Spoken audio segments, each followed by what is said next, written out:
Hey y'all, it's your girl Charity B, and welcome to the I'm Enough Mastering Self-Love podcast. This podcast was designed for both men and women who are in the process or wanting to start their self-love journey.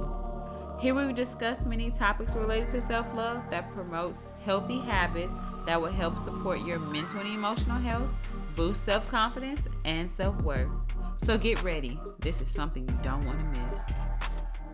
If you like what you hear in this episode, feel free to DM me and leave comments on my Instagram page at iam.enoughmsl. The podcast is also available on YouTube. The link will be in my description box as well as on my Instagram page. Hey y'all, welcome back to the I'm Enough Mastering Self-Love podcast. It's your girl Charity B. As usual, I hope you guys are doing great, and I hope that you have been able to show yourself some grace and show yourself some love despite all the things that can happen to us or we're currently going through our everyday life. I hope that you have been able to keep your spirits up during this time. If you are new here, welcome to the I'm Enough Mastering Self-Love podcast. I'm glad you decided to tune in, and I hope that you hear something today that you can keep with you or use in your everyday life that makes a difference, and you decide to tune back in and listen to your girl. Before we get into today's episode, I always got to tell y'all what's going on in my life and where have I been, and just, share my latest experiences, I guess you could say. So because it's March, since last month, I started a new job. This is my first full-time job in about a year since my life had went crazy.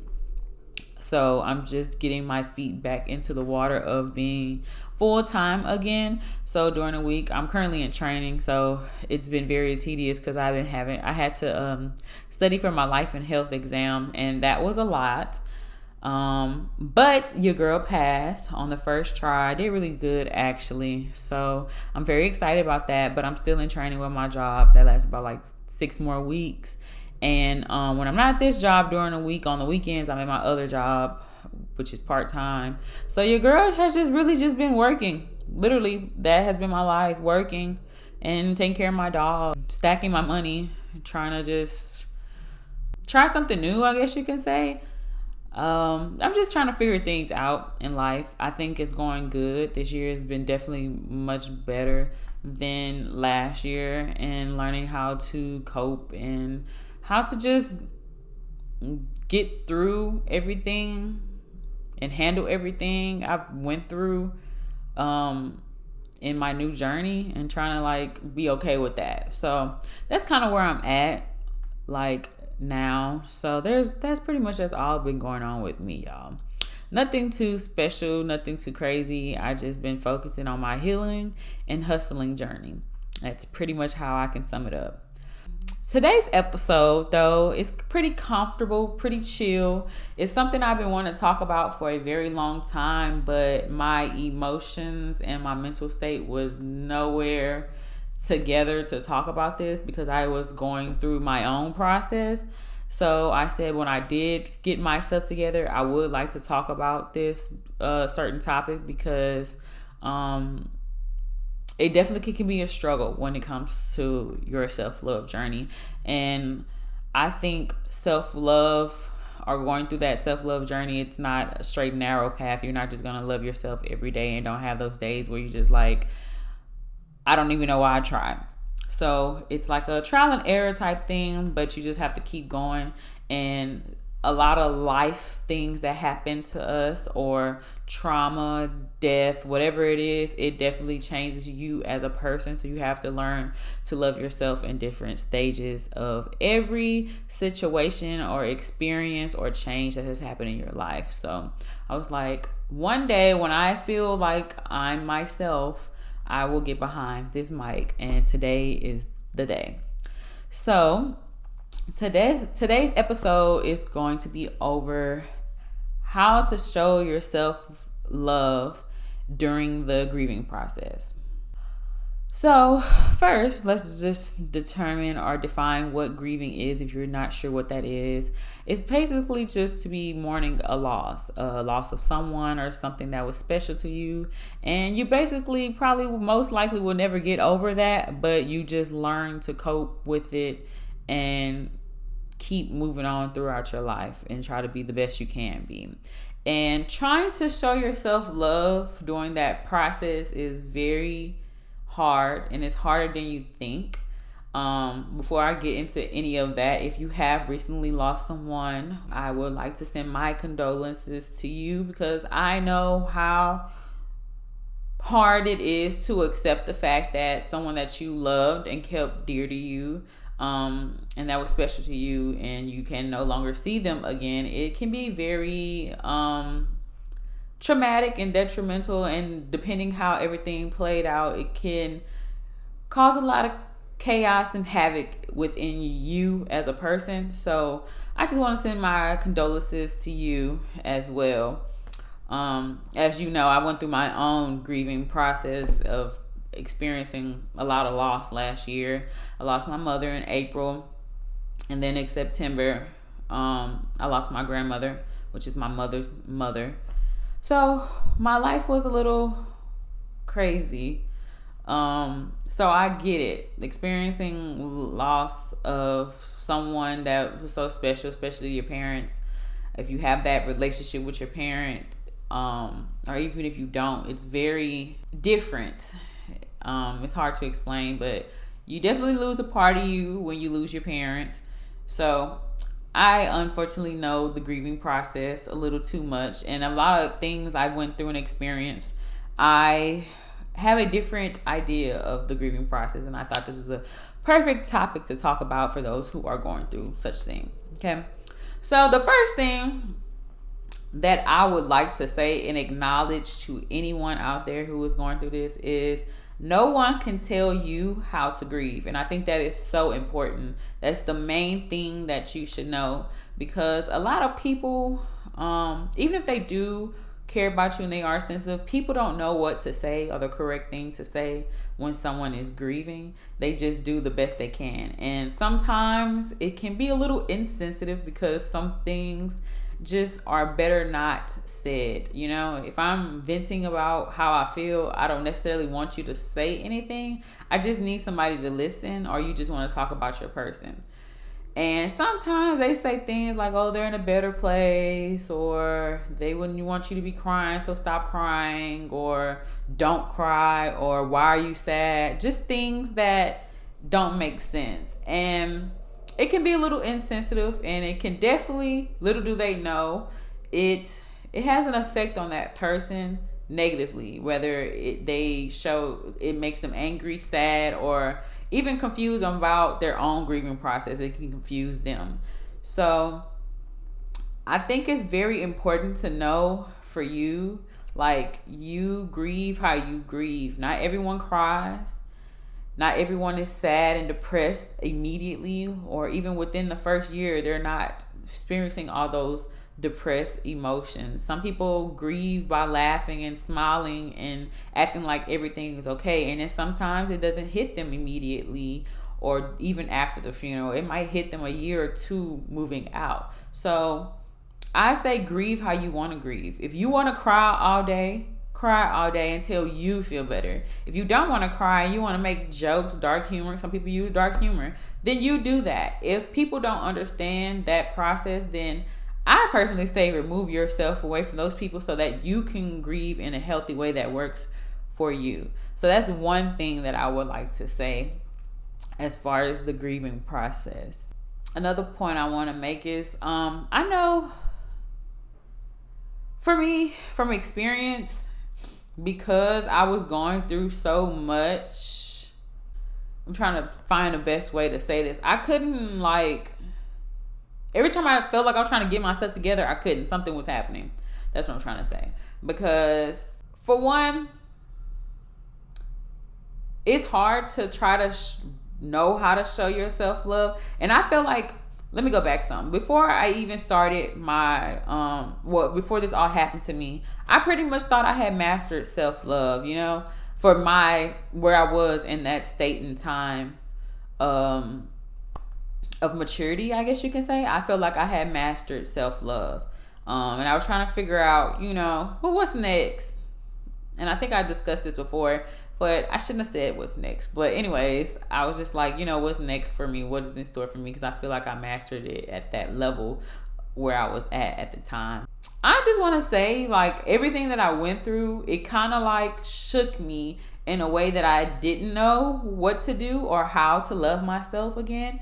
Because one thing that is true, trauma and grief or death changes you. It changes you to where you look at that person that before you experience that loss, and you're just not the same. You're not the same. And it's hard to describe or explain if you don't really know or ever experience a loss that actually was like, oh, this changed me. I've lost because I lost my father when I was 8, but it wasn't, I was really, really sad, but it wasn't like life changing for me. I was young. And then also I had my other parent to help me get through that grieving process. So, and I was a lot closer, not saying that I didn't mourn my daddy as much, because I actually was really, really sad for a very, very long time, and it affected me like in school and stuff. But I had another parent to help me, get through that process, and I didn't fully lose all of me. When my mother passed away, it was like I lost the rest of me, and I lost that innocence that you have. When you are able to call your parents and still ask them questions, even at your big old age, you could be 40, 50 years old, and you still calling your mother or your dad, asking them how to do certain things. It's a certain innocence that you have that sticks with you. And when they are, they cross over to the other side, you kind of lose that innocence and that pureness of, I'm still can call my mom or my dad and ask them about things or that I need help with. And it changed me. I couldn't look at pictures of myself for a while because I was like, I don't even know who that person is anymore. And I struggled a couple months after that, trying to know how to love myself again, like for real. I even outside of that, because my mother got sick in November, and that whole year was just crazy, where I had to dedicate 100% of myself into someone else. And it's not like I wouldn't do it again, because I would do it all over again the same way, devoted, however I was devoted.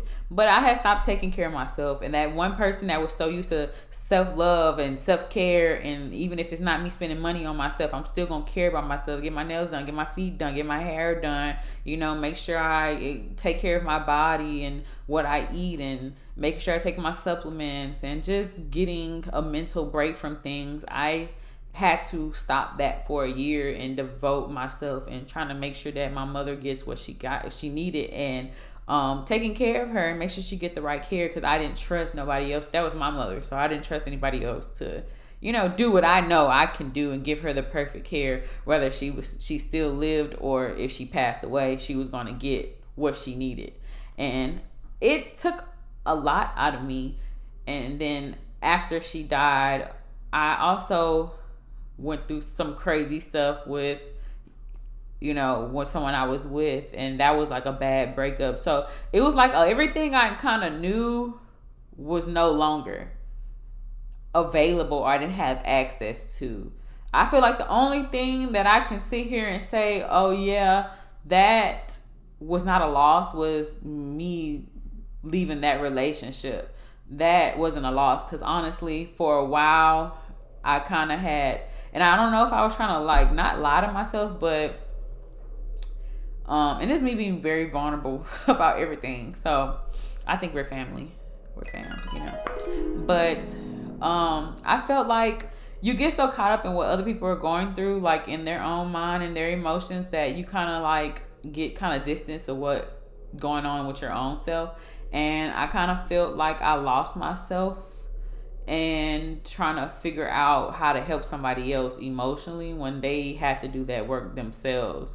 And when I was over relationship mentally, I should have just stayed gone, and I didn't, and it kind of like gets backfired later on. But I kind of, when the dust settled and I finally got back in the house, because I wasn't in my own house for a while because I was taking care of my mother, it kind of came to a sense, I was like, I don't even know if I really want to be in this relationship. And it kind of, I thought I was being selfish. I didn't know what I knew. But after that relationship ended, I definitely started to see myself again. Like, I could finally pour back into me. I feel like I had that whole year, I compartmentalized. I tried to pour back into my mother, pour into everybody else. And I was not pouring into me. And being in a relationship, you have to pour into each other in order for it to like continue to grow. And I just didn't have any more in me to give anybody. And I was just like, when I was finally alone to sit with my thoughts, there was no one in the house but me and my dog. There was no one to call, because I call my mama every day, but there's no one I can call every day. I talk to my best friend every day, but it's not, you know what I'm saying? Like, a big piece of me was missing. And I was just in here by myself in my own thoughts. And I had no choice but to actually actively grieve. And I just came to sit. I don't even know who I am no more. I was like, I want to get back to the old version of me. But then I came to realization, like, I'm not going to be her, like, ever again. I'm going to have certain aspects. I have memories. I have all of that, all those good things. But a part of me has definitely been changed a lot. That person is no longer. I have to learn how to live my life with the biggest loss of my life, you know? And it changed your mindset and the way you think and the way you feel about certain things. It can be a lot. You forget how to take care of yourself, especially if you're someone like me that had to like take care of your loved one for a while and devote your whole self to taking care of that person. When that person is gone, you kind of forget, because that was your routine. You had to take care of them. You had to give them their medicine, bathe them, do all this. You poured a lot into them. And once that is no longer, you kind of in a space of like, well, what do I do now? You know, how do I move forward? How do I show myself love? People always say, show yourself some grace, show yourself some love. And you're like, well, how do I even do this? I'm so lost and confused right now. And I was definitely in that place. Like, I was like, I don't even know. I was like, I preach so much. And in the moment, one time that I actually am like experiencing some crazy stuff, I can't figure out how to get back on my own saddle and control my mind and be like, all right, girl, we got this. We can do this. I couldn't find the words. I couldn't find the actions. I just couldn't. So that's what kind of led me to like wanting to do this episode, showing yourself love while you're grieving. Because it's something you don't experience often. And when you do, you can lose yourself a lot. And it's hard to like find a way to love yourself or even know what that even means anymore. So for me, what I did was I actually decided to practice what I preach. You know, I tell you guys to do these things, but it was my time to like do those things for myself. So I remember sitting in my second bedroom, and I was just like, I need to pour back into me. I need to pour back into me, because I look how I feel. I definitely do. I definitely did look how I feel. Like I looked very drained. I barely had any color to my face, because like I was that drained. I had no more energy, no emotions to give, no nothing. I had nothing. What Whitney Houston say? I have nothing. I can't sing, but yeah, that's how I felt. I had nothing, y'all. Nothing to give. And I was like, I have to pour back into myself. I poured into people for years. Poured in that relationship for years. Poured into people and things for years. Friends for years. And it's like, enough is enough. I'm finally at rock bottom, and I need to pick myself up. I feel like I'm back in a corner. Every time I try to get up, I'm just at a loss. So I just sat down and I started writing. I started speaking into myself, having words of affirmations to myself, and saying what I loved about myself and what I noticed changes in myself as far as my grief. Now I didn't know how to go about that moving forward after that, because I was like, well, I know the differences that's going on, and I know who I am. For a moment, I did feel broken because of all of that stuff that was happening to me. And I was like, and I had one talk to my aunt, my mom's sister. My mama always used to tell me this like all the time from when I was little, that I was special, you know? Never nothing specific. It was just, you're a special child. And sometimes life throw things at you where you kind of forget who you are in that moment. But it's like when you finally have an epiphany, or you finally get that sense of realization, like, I am who I am. And it took a while, but I realized, like, I am special. I wrote that down in my, in my book. Like, that's who I am. I'm special. There's no one out there like me. There's no one out there that could be me, And I was like, I am special. And that, thinking of my mother used to say that to me all the time, I was like, I am. There's nobody out there that could ever make me feel like I'm not. Even though all these things happen to me, I am a special child. Like, I am a special person. I'm special. That was my way of showing myself love during my grieving, or the start of my grieving process.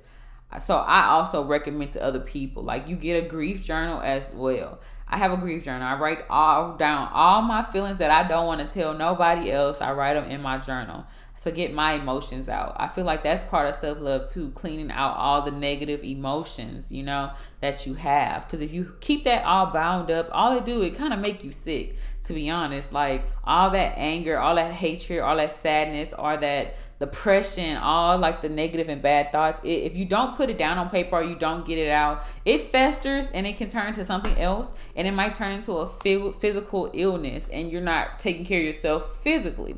So I just was like, get a grief journal. That's one thing I recommend. Write it down. Write all your feelings down.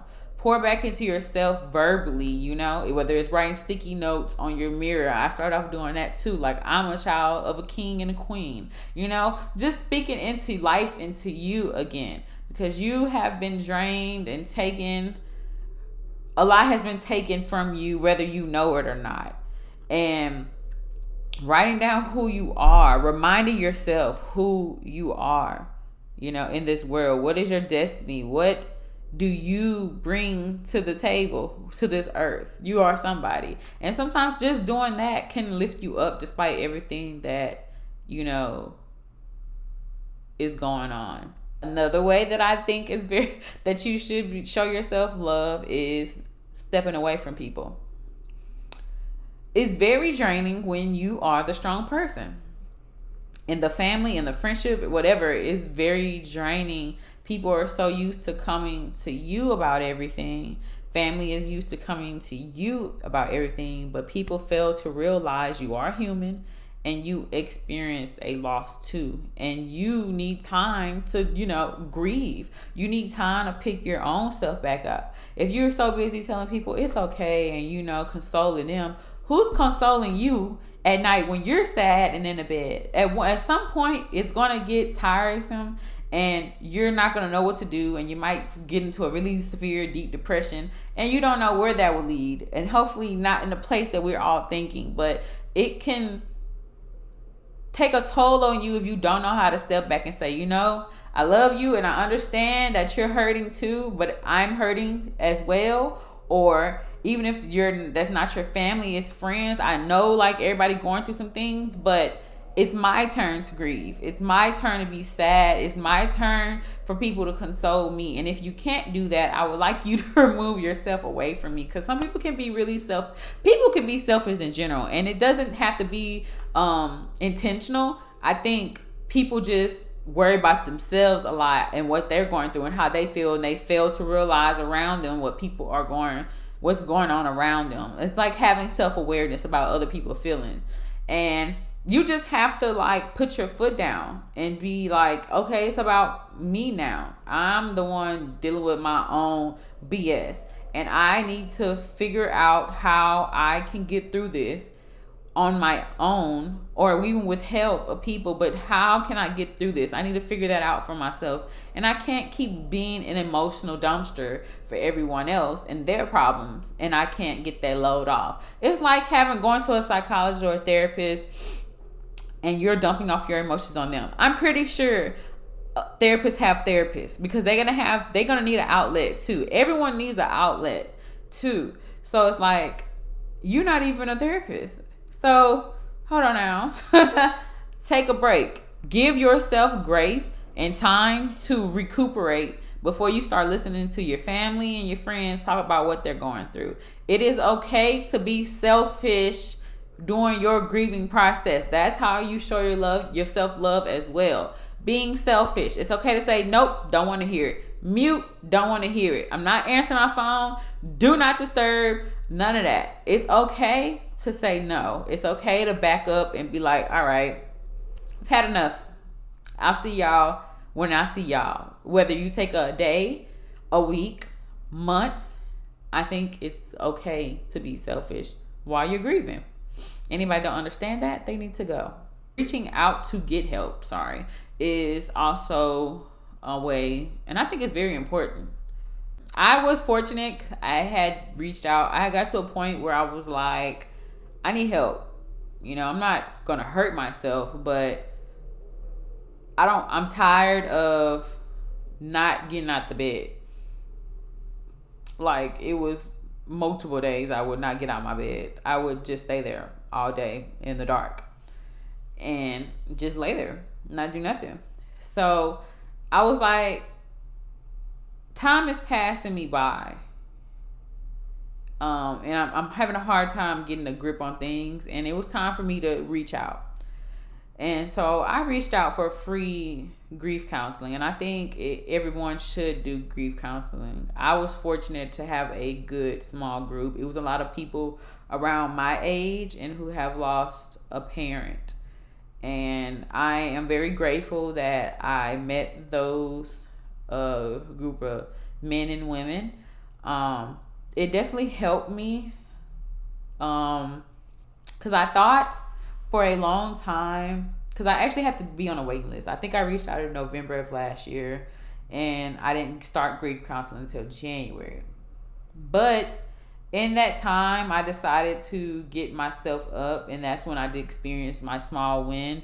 And when I experienced that small win, I can finally see the brighter things in life, because I felt like I kept losing. I'm losing people I've known for years. I'm losing people, my mother, that was basically my heart. I'm losing everything that I've known and people that I've seen on a day-to-day basis. So it took a toll on me, and I was like, I'm just losing.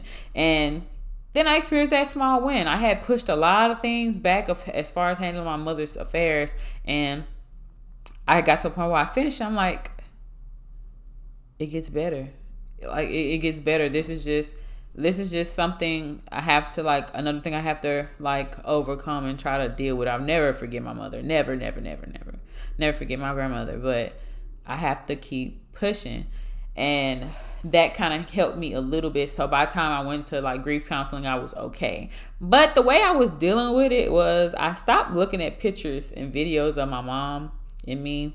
I have her pictures up in my house and stuff, but I actually stopped looking because I was like, I didn't want to cry. I didn't want to be put back in the funk. But there's a way to get through your process in a healthy way without having to try to forget or not look at those pictures, because that means you're not actively, healing. In a way, because like I was saying, I guess you could say healing, because you're never going to get over this. But it's like a wound that it heals. It's still a scar there. It's always going to be there. So I just felt like I was healing in a good way. I wasn't dependent on, things of the world, let's say that, in order for me to get through my process. And I also took some time away from my family and friends and stuff like that. I took a week to myself, and it was just me and God, and that helped me a lot too. and I had accomplished so much in that week. It was like a week or two. I was like, I can't, because me being around people and trying to fake the funk, or not really fake the funk, I'm clearly hurting, but I'm trying to put a smile on and pretend that everything is okay, going out, partying, getting tattoos, just to feel something. And that wasn't really helpful for me. Like, I know what type of person I am, and trying to do things of the world was just not helping me cope. So I did take my week. So I'm not telling you do something that I didn't do when I said take some time for yourself. Just tell everybody no, because that's exactly what I did. But back to what I was saying. Sorry, because I got sidetracked. Reaching out for help. I did get to that point where I was like not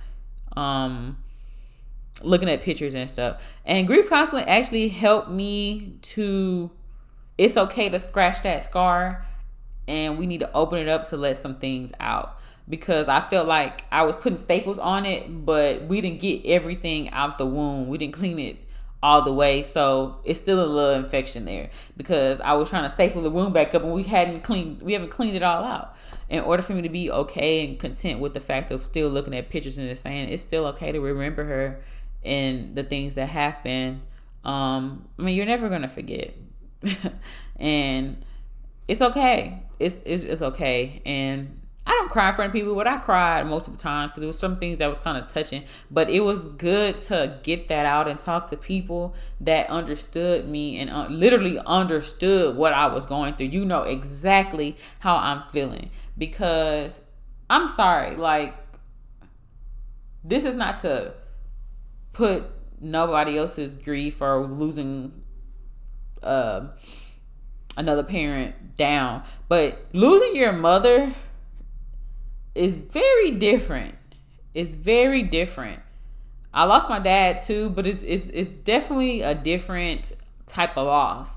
And I don't know if it's because I was close to my mother, or if it was because I had one parent when my father passed, or I don't know what it is, but like it's definitely a different type of loss, and it takes a toll on you, possibly because I took care of my mother, but I was closer to her. She was like my best friend. So I talked to her every day. And I would see her a lot. And it was me and my mother for years after my dad died, because he died when I was 8 and I'm 27. I lost my mom when I was 26. So I don't know. It's definitely a difference.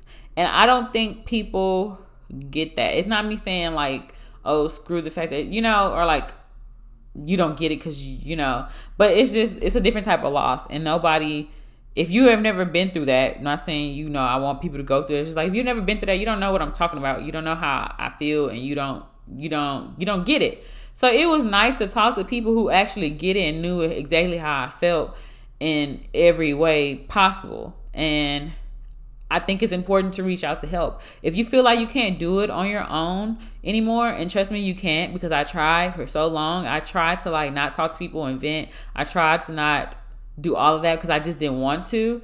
Or I don't know. I've always been somebody that don't really like ask for help. And my mother always told me, even till up to the day she passed, she's like, don't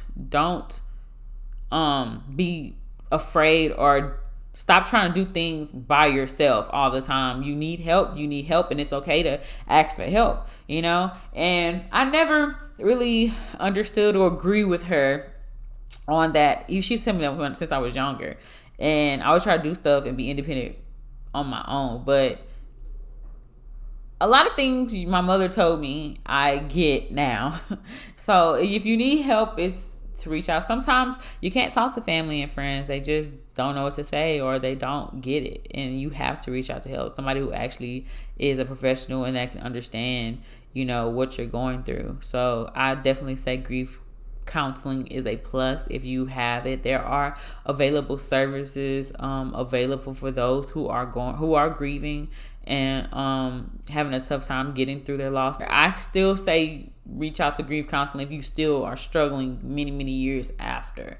Like I said, grief sometimes don't hit certain people within that moment or that time frame, or within a year. It might hit you years later. So there's never a right or wrong time to reach out for help. So don't let that make you hesitant or scared to not reach out. So That's one of my main things. So far, I mentioned grief counseling. I mentioned taking some time out for yourself, distancing yourself from others. Grieve how you want to grieve. It's your grief process. Don't let nobody tell you how to grieve. Something that I've learned to do through my grief counseling that has actually helped me through my grieving is breath work. What's it called? Breathing techniques. That has helped to like calm me down, because I have developed anxiety, not very severe, but pretty mild anxiety after my mother died. Like the same day I had a panic attack after I left the hospital. And I think I had a panic attack after that too, like a while after that. And because we were like on a time crunch so much when I had to take her to the hospital, because she wasn't walking, her balance wasn't too good, so I had to lift her, put her in a wheelchair, drag her, put her in my car, and like we had to be on a time crunch. And then like in the midst of that, my mother couldn't keep much down, so we on the way to the doctor, I'm trying to make sure that I can, if she does vomit, that I can keep her clothes from getting dirty so we don't have to do that. Then it was a lot, and I felt like I had to rush. So that put a lot of stress on my body. So now if I feel rushed, it makes my anxiety flare up, and sometimes I have to put my dog up because he starts whining and I feel like he's rushing me, and it overstimulates my mind and it gives me anxiety. So I've been having to do like breathing techniques and stuff, and they taught us like a couple of them during grief counseling, and they actually do calm you. And it may not even you be thinking about that person or anything, and you can just get up and just have anxiety, or something can just trigger you to have anxiety. And I think practicing breathing techniques just for like 2 to 3 minutes can help you calm down and settle your spirit and your emotions, to get through the day. Because one thing that it's true, not that I've noticed, that I've always known, is that the world keeps going. You're probably still sad and still trying to get a cope on things. And technically after the funeral, the world keeps going. The only person that really remembers everything and that has to pick up the pieces and have to deal with the aftermath and have to get their emotions back on track, and who remembers the birthdays, the death dates, the last breath, the last conversations, is the ones that was really close to them, or that spent a lot of time with them during that last, few hours or even weeks or days. So it's like you have to get a grasp of that, and it can cause you to be a little angry too. It's like the world just keeps going, but not everybody is experiencing what you're experiencing. So you just have to be content and be okay with where you at, in your process. The world's going to keep going. The world's going to keep going, and it's okay. But if one person on this earth, which is you, remembers that person's legacy and their memory, then that makes a difference, and you have to be okay with that. But that can flare up emotions as well when the world keep going and you're like, what the heck is going on? My anxiety, I can't cope. Breathe. Just take a minute, close your eyes. It's hard to silence the mind sometimes, but if you just breathe in, take really deep breaths, and just do that a couple of times, I'm pretty sure like you'll feel a little bit more relaxed than you could before you did that. And you'll just be like, okay, we can do this. You gotta take it step by step. That's mainly one of my points. Take it step by step. I got 2 more things to say, and then we can wrap up this episode. The next thing I want to say is it's okay to feel whatever emotion you're feeling. And I mean every one of them. If it's anger or guilt, or anger with the person that passed, being angry with them, and guilt for feeling that anger towards them, that is totally normal. We literally all go through it. It can be for many reasons. The thing that helped me, because I was angry at my mom for a minute, for my own reasons that I won't go into detail. It wasn't nothing about, before that. It's just a lot of things could have been prevented, and I feel like I was angry because of that. But I had to just tell myself it was okay, and I may not be able to talk that over with her, because there's a lot of things my mind wonders if she knew this, if she felt, did she know I was there like the last 12 hours of her life? Do she know that I was sitting there and never left? Like, did she know that I did everything I could? It was a lot of things, a lot of emotions, and a lot of anger for my own reasons. And I was like, I can't even say this to her. And then I'm like, I feel guilty because I even feel this way. But what worked for me is, I just had to sit down and I talked it out. I talked it out as if she was there. I feel this way because this, but I understand why you did that. And that me talking it out led to me understanding why certain things went the way they were. Not saying I'm okay with it, but I get it. And it allowed me to release that anger that I had felt for her, and I remembered all the things she did for me in my life so that I can be here today and be able to be comfortable and live comfortably, and the fight she had for me. And now I know, she knows I did everything I could for her. I fought for my mama as much as I knew she would fight for me, and she had fought for me, and I appreciate everything that lady did for me. I would not be the woman that I am today. I wouldn't have the mindset that I have. I wouldn't think the way I think today. I wouldn't be as mature. I wouldn't be the strong person without my mama and God. Like, if she wouldn't instill those things in me, I wouldn't be who I am today. So I just talked out a lot of my feelings by myself in the room, rather in the dark, before I go to bed, at night, in the morning. It didn't matter. I just sat with my thoughts and I talked it out. And I think that's important to do, because you may never, you won't get that chance to, tell them how you feel. But if you let those things linger on, you really won't have a coping mechanism or a right way to actually get it out and let it loose. And like I said, every emotion that we hold in that is negative, it festers into something else. It might fester into you having more anger issues or less patience in your everyday life and how you retaliate to certain situations. It might fester into a physical illness because of all that anger and hatred. Doesn't do the body good. It just stresses the body out. And everybody know that stress is a silent killer. So it's important for us to get those feelings out and talk it out, whether it's to someone else or just if you're more comfortable by yourself and you just want to get it out and it's like you're talking to that person.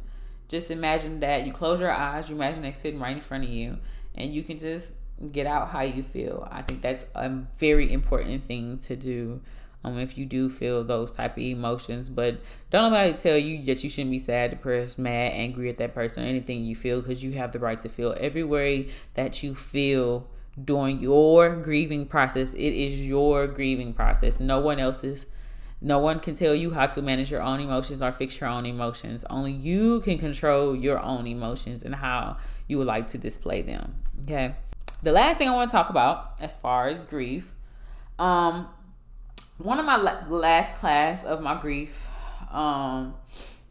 grieving counseling, we had to, write a gift to those in our class that we would like to leave them, since we wouldn't be doing the session anymore. And I would like to give that same gift to you. And my gift is grace. I think that, actually, I'll give you a couple. I'll give you two. I'll say grace and peace of mind. It's really hard to not want to get your life together immediately after you have lost someone. You want to get yourself back on the train tracks after your train has got derailed. And I promise you, it's not 1, 2, 3, we done and we on there. Like, everybody knows if you're grieving, it's something you can't control. And I think that was a big thing for me. I was so used to being in control of a lot of things in my life and having control of my life.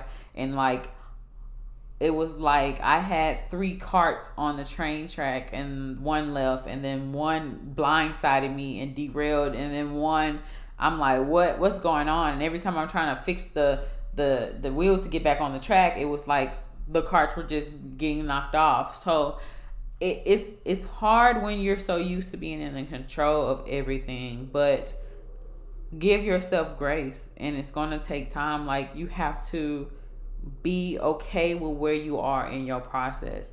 It may feel like hell is coming down on you, but it gets better. It's just your time and your season to fight, and you have to put on your big girl pants or your big boy pants and fight back, literally. But give yourself grace. Feel what you want to feel.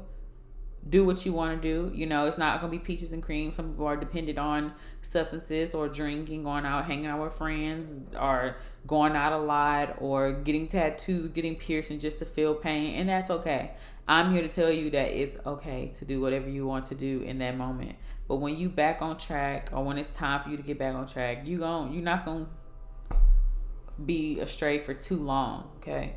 Because I was astray myself. I was dependent on certain things to satisfy my satisfy me, make me happy, which I thought was making me happy, but it was only temporary happiness.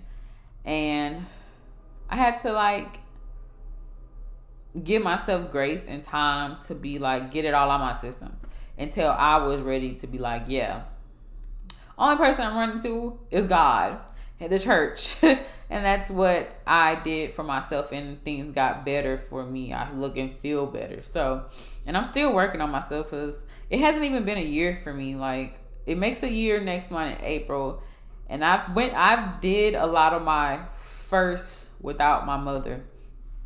I think 2 days after her funeral was Mother's Day. I turned my phone off, and I'm okay with that. If you have to do that, you do. But the first is the worst. Holidays, Thanksgiving was cool. I went around family. I wasn't too sad. Christmas hit me probably the most, because my grandmother and my mother wasn't there. And same for Thanksgiving. Neither of them were there. Grandma was still alive Mother's Day, because my grandmother didn't die till September. So Christmas was hard for me. The first is hard. First time without that person's, it'd be hard. New Year's was bittersweet, because I was like, I'm finally over this hard year, the worst year of my life. I'm on to another year, and hopefully do me so much better. But at the same time, it was the last year that my mother was physically here. So it was like I was leaving her kind of in the past. So it was like bittersweet, and it was just mind-boggling. But I made it through by the grace of God. Literally, like, without God and without a support system, I would not be where I'm at, here today. But give yourself grace. I think it's hard to give yourself grace when you think you are always in control, or you have always been in control a majority of your life, or things that happen in your life. And the peace of mind is because the mind is a crazy place, and it could be a terrible place. Mine runs 24/7, and too many thoughts, last moments with the person, that year, anger you might feel. If you were something like me, like I went through so much that it was like a trifecta event for me. So one event just wasn't separate. It was like two events together. The hate I felt for a certain person, and the loss and love I felt for one person, and then me being vulnerable and being betrayed, and it was a lot. So I had a lot of emotions that I felt, and I had to try to have peace of mind, try to find an escape despite everything that was going on with me physically. And I just want to give that to y'all. Silence your mind. If you can, just silence your mind. Listen to some rainwater. Listen to some calming music, some relaxation. Go get a massage. Something that would help you silence your mind, because it's hard to silence your mind if you don't have a lot of control over your mind. And grief on top of that I just know it's a bad place. So, that's my two gifts that I want to give to you guys. If you are grieving, if you do know someone out there who is grieving and you've never experienced grief before, you're not understanding that process, or they're still fresh. I would like you to step outside your little bubble of selfishness. And even though it, like I said, most times it's not intentional, I think that be more aware of that person who's going through what they're going through. You have to be, as a basic human being, what I've learned in my past year is a big word that's for me is consideration. It's basic human decency to consider someone, and how they feel. And if you care about these people like you say you care about them, I think it's important to consider everything that they're going through or that they have went through.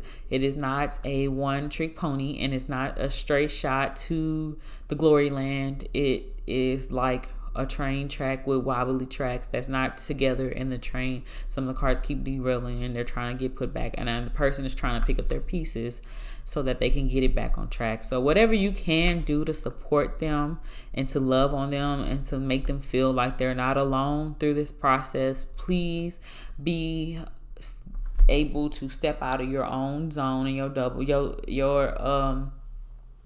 own bubble and show them some support. It doesn't have to be money. It could be simply time, effort, energy, and love. And the small things go a long way. It doesn't have to be big, especially when it comes to something being so vulnerable. Even a listening ear. If you don't know what to say, you don't have to say anything. Trust me, it's better to not say anything if you don't know what to say. Because they're in a better place is not going to help. All of that, just a little insensitive. It might not come off as sensitive to you, but it could to the other person. Just don't say it. Sometimes a person just wants you to listen. They just want to talk about their person, not to be sad or anything, but it helps talking about their person in a good way. We don't always have to talk about the bad parts of it. We can talk about that person when they were experiencing life and they were happy and they were joyful. So, yes, if you are somebody who knows somebody, please just be supportive. So, just to sum everything back up on the things that I recommend on how to show yourself love during your grieving process is to grieve how you want to grieve. Laugh, smile, cry, however you want to grieve. Okay? Reach out and get some support, whether it's from family, friends, grief counseling, or going to therapy. I think it's very essential. I'm going to do my own little research and put some grief counseling classes below for you guys. Resources as well below in the description box. I'm in Houston, so a lot of my resources are probably going to be from Houston. But I'll try to find other places that you can do, like a Zoom, if that works too, because some people can't go to the actual place for counseling. They also have Zoom classes, so I'll leave that in the description. My other recommendation was to give yourself time. If you need to distance yourself from others so that you can take care of you, do it. No matter if it takes days, weeks, months, do it. They will understand if they care about you and love you. I also recommend to feel every emotion you want to feel, regardless if it's anger, guilt, anger at the person that passed away. Feel it. Feel it. Don't try to suppress any feelings that you feel, even if it's feelings of not feeling anything for anybody else, because it can be like that where you're numb to everybody else's problem because it seems minuscule. That's okay. And my last option, my last little recommendation, or my gift that I give to you guys, is to give yourself grace and a peace of mind, and to let you know that you're going to be okay. I'm literally living proof that you're going to be okay. It gets better. It's okay to cry. I cry here and there, but you're going to be okay. There is definitely a sunshine over that dark hill. Okay, so that's all that I wanted to talk to you guys about. I hope that you enjoyed this little episode and it brought some comfort to you. Don't forget to like, comment, subscribe, and turn on your post notifications, as well as share the podcast page with someone that you love or care about, or who you know needs help with learning how to love themselves on a deeper level. As usual, it's always a pleasure talking to you guys. Don't forget to follow my Instagram at imeenough.msl, and I will see you guys next time. Bye.